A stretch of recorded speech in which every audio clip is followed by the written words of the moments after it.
This new game is rivaling Overwatch. This one looks like it's made by Danny Dev. This one is a PC competitor to Smash, this one is being made by a single developer, and this one is completely taken over Steam. Every year, new PC games come out and some are definitely better than others, so this is why I spent the last 2 weeks compiling the new free games that you need to play. This is Undercover Dudes, and these are the 10 best new free-to-play Steam games of 2022 and 23, so let's get straight into it. Starting out today, we have To Vosstok, a hardcore single-player survival game set in a post-apocalyptic environment. This game is currently in active development, however the solo developer has released a free-to-play Steam demo showcasing what this game is about, and it's 100% worth a try. In To Vosstok, you survive, loot, plan and prepare your way across the border zone and enter the Vostok. Being a single-player shooter, this game focuses on atmosphere, exploration and interactivity, with an emphasis on realistic weapon mechanics, advanced survival systems and hostile NPCs, which all sound incredible to me. While on the surface, Owinka Shooter seems like Carlson and Vostok, and to an extent it does borrow from them, it's actually much more than that and is definitely a recommended game to try. Part fast-paced shooter, part story-driven adventure, part puzzler, Owinka Shooter delves into the storytelling seen in games like Portal, but condenses it into a smaller package. The gameplay is nothing crazy, but hits the fundamentals well. The graphics are super basic, but that really doesn't matter. Owinka Shooter is just a really fun experience, especially for fans of Carlson. Guild Wars 2 is a massively multiplayer online role-playing game and is arguably one of the most popular and long-standing in its genre. In a sea of subscription-based MMORPGs, Guild Wars 2 takes a different approach, with the base game being free but expansions being paid. This has resonated with fans, along with a fast-paced combat and deep character customization, so it makes sense why this game is still around since its release in 2012. The reason it's on today's list though is because on the 24th of August it finally hit the Steam store, making it way easier to download it and therefore making a lot of people very happy. Before we move on, given the rise of unskippable ads on Twitch, if you want a new browser with a powerful inbuilt ad blocker, then make sure to try out Brave. It's by far the best browser and you can also earn free money, so if you want to try it out and help support the channel, then install Brave browser on PC and mobile by clicking the link in the description below. Next up today is Vampire the Masquerade Bloodhun, a vampire-themed battle royale shooter. On the surface, it just seems like vampires with guns, but there is definitely more to it.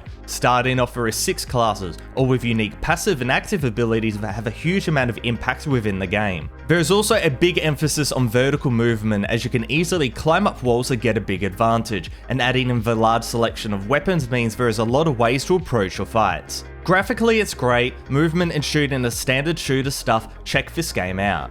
CounterSide is the next game today, an anime-style strategy RPG. Living not only on the Steam store but also the mobile, CounterSide is all about recruiting units to your squad, destroying enemies, leveling up and so on, so the classic mobile game pattern. The emphasis here though is really put on the team building and management, and there's tons of depth, alas feeding into the gacha style. The standout feature about this game is obviously the cutscenes, as in-game you'll see full character models along with illustrated cutscenes drawn in the fantastic art style, and this plus just tons of stuff happening on screen is wild. Naturally, as a mobile game it's super easy to run on the PC, and really any computer will be able to run this, which is great.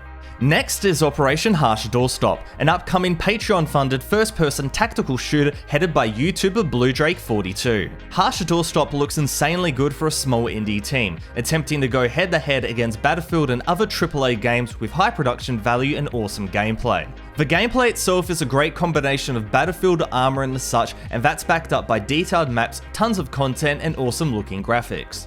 As a taste of what this game is delivering, the team has released a demo. It's single player only with AI, but it shows off the great gameplay. Now for the actual release date for this free-to-play shooter, they've penciled in February 2023, so get keen for that. A parody of 2016's The Witness, The Looker is a fun and weird puzzle game featuring over 55 puzzles across its approximately 2-hour playtime. The surprising element of this game is that despite it being free to play, the puzzles are super creative and there has obviously been a lot of effort put into it. Though the puzzles are not the only big draw, as the game is also big on jokes and humour, making it a joy to play. The combination of these elements is perfect, and this makes The Looker one of the best gameplay experiences in 2022, not just in the free-to-play realm, and this is reflected in the overwhelmingly positive Steam reviews that confirm it you must try this game out. Shadowline is a new free-to-play first-person shooter by a completely unknown developer in Fraglab, featuring several traditional PvP modes such as TDM, Conquest, Plant and Bomb and Escort, along with a roguelike co-op mode called Expedition. Players can choose a character, known as operatives, along with 25 plus weapons that can be customized via attachments. Gameplay-wise, it's a combination of Call of Duty, Apex, Overwatch and so on, but with the polish not seen from many new free-to-play shooters, especially from unknown studios. Overall, it's really fun and definitely worth a try if you're looking for a new time sink. Next up today is Omega Strikers, a free-to-play free vs free game where your objective is knock out opponents and score goals. Omega Strikers bleeds the line between Rocket League, League of Legends and strategy games, as you use your attacks and abilities from a variety of different characters known as strikers to beat your opponents. This game uses a free vs free format, with there being unranked, ranked and private lobbies across a variety of maps, and this is a great combination.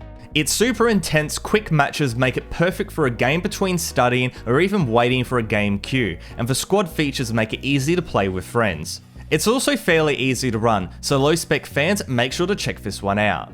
Our first honourable mention for today is Gundam Evolution, a completely new free-to-play first-person shooter based on the Gundam universe. In this game, you take control of mobile suits straight from the anime and battle enemies in 6 vs 6 matches. Heavily inspired by hero shooters such as Overwatch, Gundam Evolution features units across the Gundam universe, all having different abilities, support functions, HP levels and so on. Now, the reason this admittedly great game is in the honourable mention spot is because of the release, as Bandai Namco for some reason has decided to exclude various regions from playing the game at all. This includes Australia, Portugal, India, South America and so on, and it's definitely one big step towards killing your game. In a move that really nobody saw coming, The Sims 4 is now free to play on Steam. It's got great reviews and tons of content, however the insane amount of DLC still need to be bought, but overall this is an awesome move and worthy of the honourable mention spot.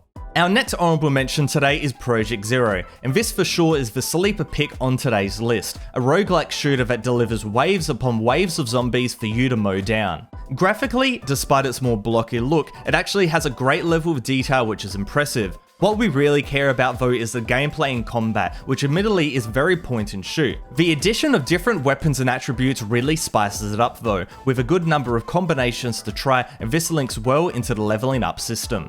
Overall, Project Zero is a great game, however be warned there is currently no English translation, and that's the main reason it's in the honourable mention spot. Next up is MultiVersus, the next generation of platform fighting games, as Warner Bros. Attempts to go head to head against the juggernauts of Brawlhalla and Smash. This experiment has succeeded. You can play as a variety of legendary characters, there's heaps of maps, customization and content, and the fans are loving it. Do not miss this one.